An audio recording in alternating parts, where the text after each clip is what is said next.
ami fidèle internet Galsen Celebrity dal leen ak jàmm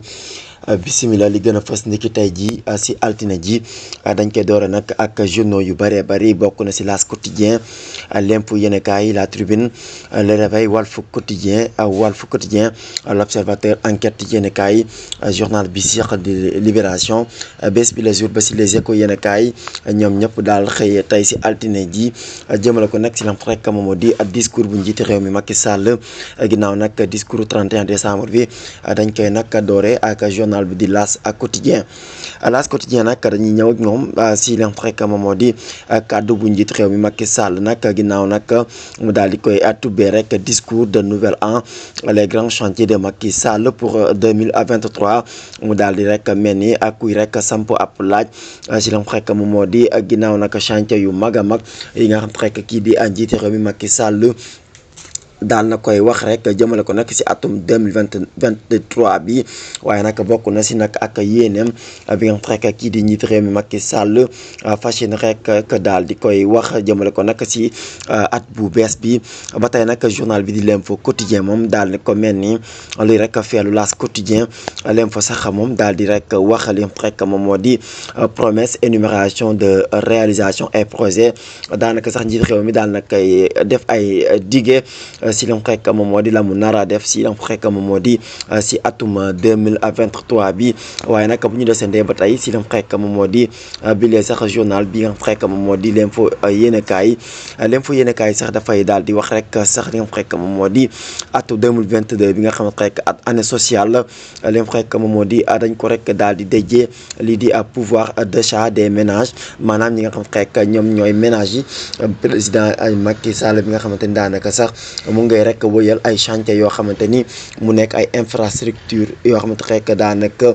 am na yu si bëree bëri yoo xamante ni war na ko mën a inaugurer fii ak ay bés yu ñëw ak wala sax ay weer yu ñëw. ba tey nag journal bi di L'Info Quotidien moom dafay rek daal di sax wax ne Karim Meïssa Wade bi nga xamante ni daanaka sax ñu ngi koy xaarandi bu baax a baax ngir rek mu mën a ñëwaat si rek moom moo di ci réew mi jëmale ko kii di Khalifa Ababacar Sall bi nga xamante ni moom tamit daanaka ay kàddoom ñu ngi ko fekk si bile journal. ñu jigee si L'Info Quotidien nag dem si réew mi ak quotidien réew mi quotidien sax daanaka moom dafa rek ñëw ak ñun ba tey si discours de fin bu jiite réew mi Macky Sall si jamono joojee nga xamante ni ab conseil de casserole la ñu nemmeeku si Ousmane Sonko ak ñi rek ñoom ñoo di njabootam gi si jamono joo xamante ni njiit réew mi moom mu ngi doon def nga xamante ab discours de fin d'année. mbokk internetu ak Galsen Celebrity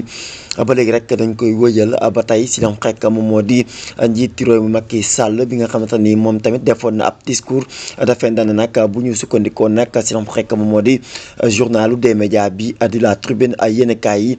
La Tribune moom dafay wax sax ne lam rek moom moo di discours à la nation et velléité de troisième mandat mu nekk ab troisième candidature bu njiit réew mi boo xamante ni la si ëpp si askan wi ñu ngi ko doon xaarandi rek su ko defee mu daal di si artu waaye nag ginnaaw ba mu daal di jugee fële sa diwaanu Tambacounda ab li nga rek moom moo di à journée de l'élevage ba mu fa doon amal waaye nag jàpp conseil des ministres kii di njiiti réew mi moom daal nag artuwul si lam rek moom moo di si bile candidature am ci atum 2024 mu nekk loo xamante rek daanaka jaaxal na askan bu waree ware mu nekk loo xamante ni daanaka ñu si ëpp sax jàpp nañ ne njiit réew mi ab ndëkk sërx la daal di teg rek ngir rek mu mën a nekk candidat si atum 2024 dañuy wax leneen jëmale ko nekk si li nga xam rek moom moo di si lu tukkee si li nga xam rek moom moo di wàllum foofu su Covid 19 ak coowalu ki lii di rapport Cour des comptes ba tey ñu wëññeekuwaat rek ñëw si journal bi di L'As Quotidien. L'As Quotidien sax daanaka am na ab taxaw seetlu boo xamante ni daal na koy def rek ba tax na sax am na si fukki ministres yoo xamante ni li wax nañ sax ne du yàgg dara dinañ taxaw si kanamu haute cour de justice ngir rek ñu fas yéene leeral mbir mi nga xamante rek moom la rapport Cour des comptes daal di génnee ba tax na nag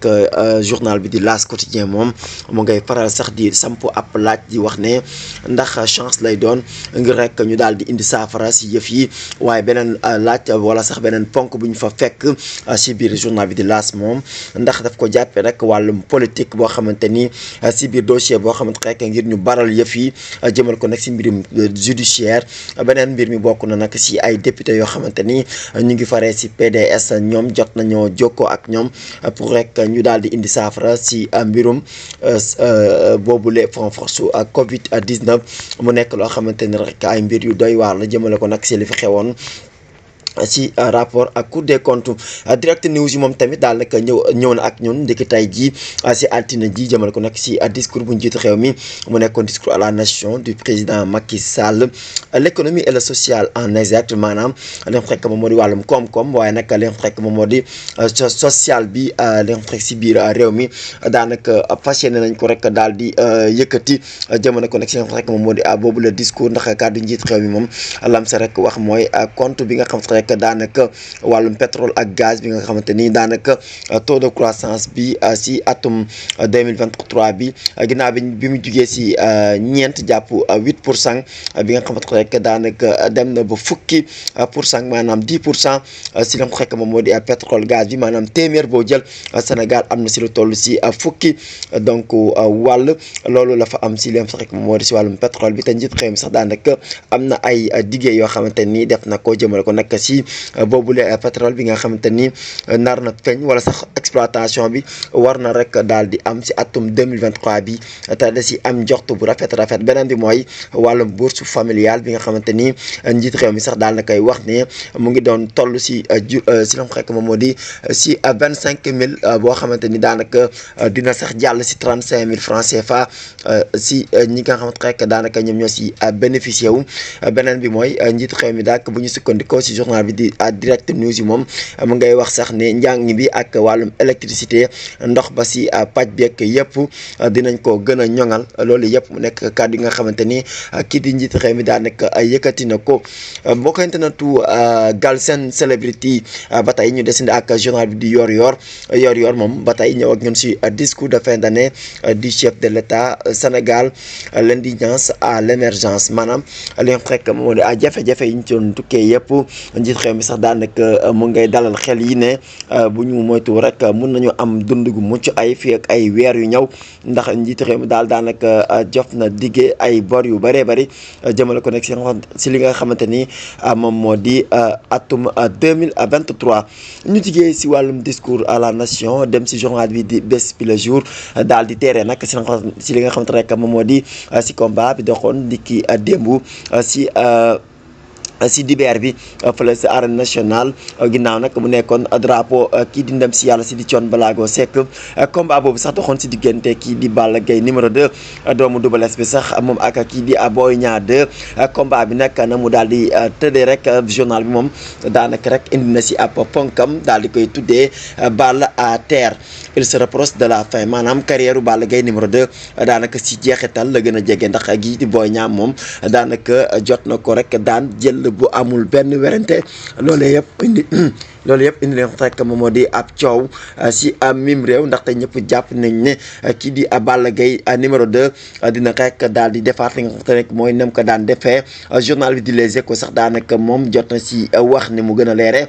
combat éclair Boy Niang 2 daanaka gàcceloo na kii di Balla Gaye numéro 2 ndax Boy Niang moom daanaka comme ni ngeen ko gisee jamono ji sax daanaka dugg na si li nga xam rek moom moo di si VIP bi Balla Gaye 2 daanaka jooy na jooy métti ndikki démb ginnaaw nag geste bu fair play bi nga xamante ne kii di adversaire am bi daal na koy def loolu yëpp Les Échos yéen a kaay daal di koy bind jëmale ko nag si li xew ndikki démb sa arène nationale yéen ñi seetaan si Galsen Celebrity lii lañ leen indiloon ndikki tey si actualité politique di leen ñaanal kenn rek jàmm bu leen fàtte abonné si Galsen Celebrity ngeen bës cloche de notification bi ngir dara bañ leen raw si xibaar ñu ngi leen di sant di leen gërëm di leen jox dig daje ba ëllëg si talaata ji jaa ngeen jëf.